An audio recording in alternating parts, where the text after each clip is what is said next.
Masih seputar kasus penculikan dan penganiayaan berujung tewasnya pria asal Aceh, Imam Mashkur. Kejadian ini viral karena pelaku diduga merupakan anggota Pas Pampres dibantu dua anggota TNI lainnya.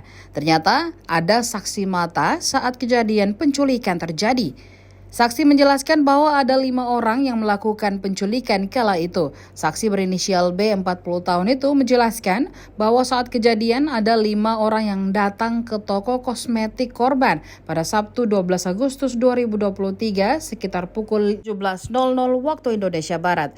2 diantaranya menunggu di dalam mobil dan 3 sebagai eksekutor. 2 orang yang bertugas di mobil itu memarkir kendaraan di pinggir jalan Insinyur Juanda, tepatnya di samping toko kosmetik milik korban.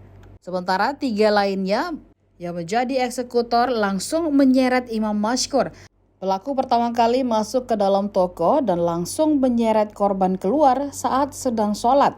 Saat itu Imam dan pelaku sempat terlibat perkelahian. Diakui saksi, korban Imam sedang sholat, spontan berteriak rampok. Korban juga sempat dipiting oleh pelaku. Setelah itu, 2 orang pelaku lainnya pun ikut menghampiri Imam ketika para warga setempat membantu korban.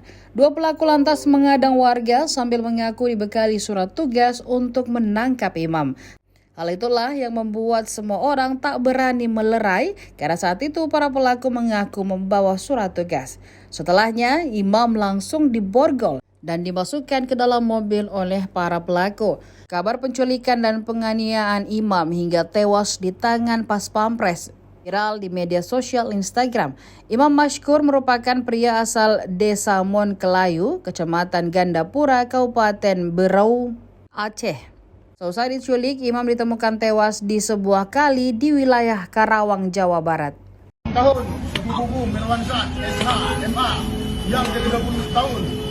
Semoga jaya selalu, panjang umur, sehat selalu. Berada di